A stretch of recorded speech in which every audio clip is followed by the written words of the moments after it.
Главные новости сегодняшнего дня. Сегодня утром в Москве была экстренно госпитализирована известная актриса Елена Яковлева. Состояние артистки тяжелое. У Елены Яковлевой диагностировано заболевание брюшной полости и новообразование в печени. Известная актриса находится под наблюдением врачей. Это уже вторая госпитализация Елены Яковлевой за последний год.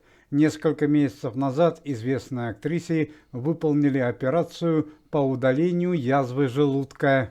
Александр Бастрыкин и комитет Михалкова продлил арест сына Михаила Боярского, известного общественного деятеля Сергея Боярского, еще на 3 месяца, до первого заседания суда, которое начнется 1 июля текущего года. Уголовное расследование ведется уже на протяжении полугода. Семья сына Михаила Боярского обвиняется в получении крупной денежной взятки и ведении незаконного бизнеса на территории России. Сегодня поздно ночью в зоне спецоперации недалеко от поселка Николаевка погиб муж известной российской певицы Виктории Дайнеко Алексей. 30-летний мужчина был в зоне СВО 4 месяца и работал по основной специальности водитель. Как сообщает пресса, в момент трагической ситуации муж Виктории Дайнеко перевозил важный груз.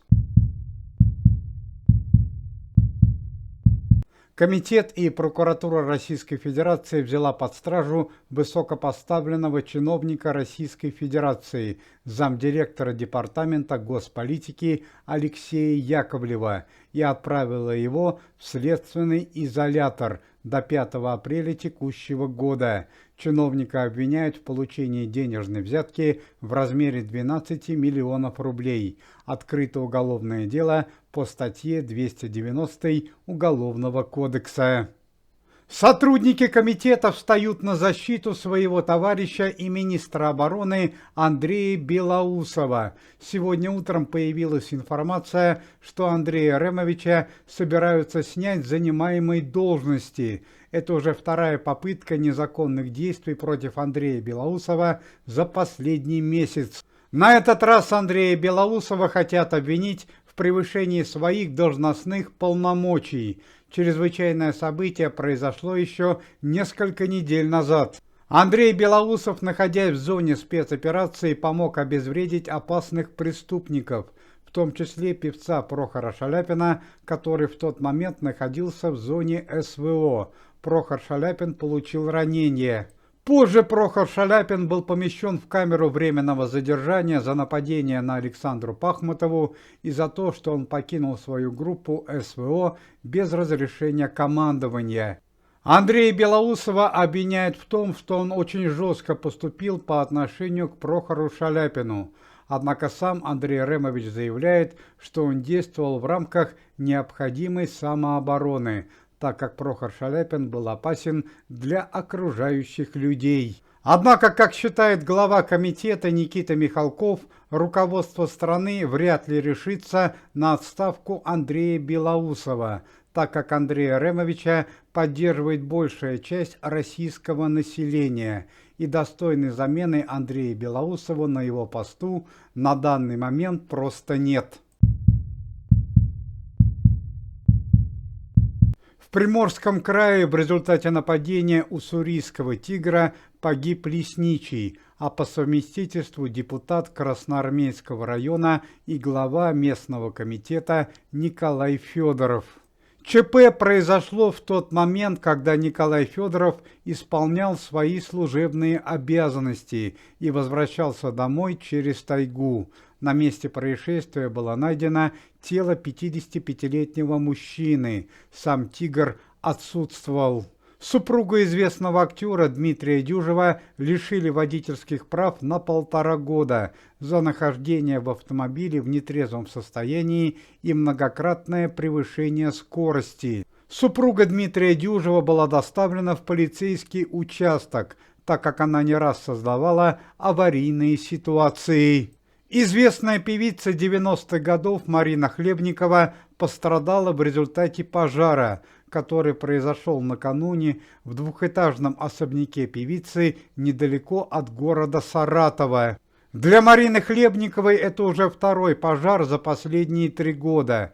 Еще в 2022 году после такого же события Марина Хлебникова была госпитализирована. Сейчас певица также находится в больнице. Точная причина трагедии уточняется.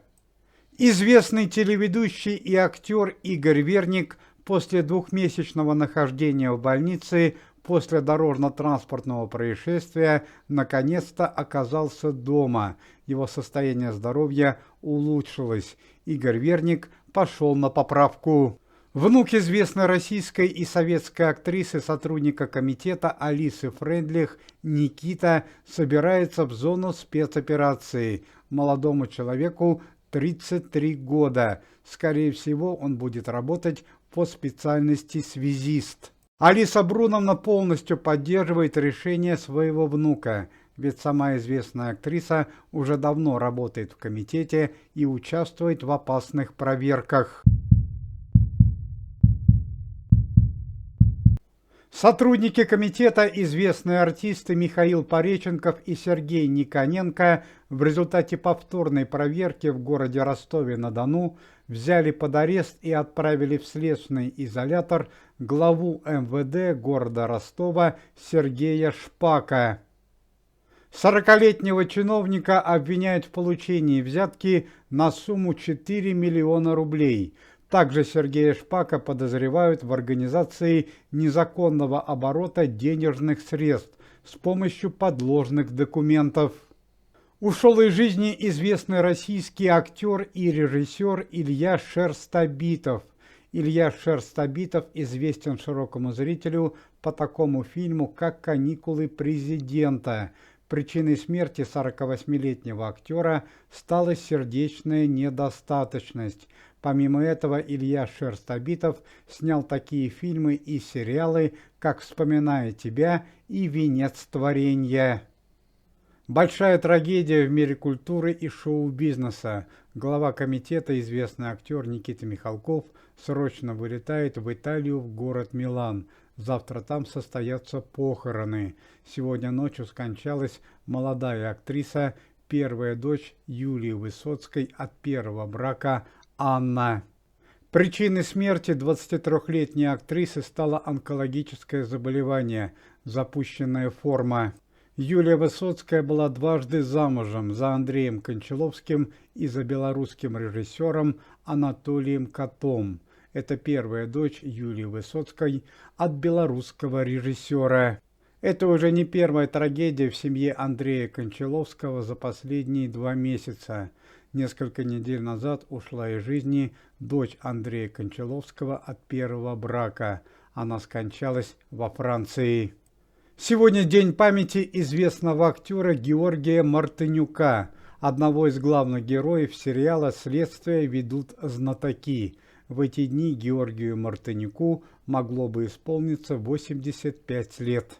Уважаемые зрители, если вы желаете выздоровления сотрудникам комитета и поддерживаете их деятельность, то можете поставить лайк под видео и написать поддерживающий комментарий.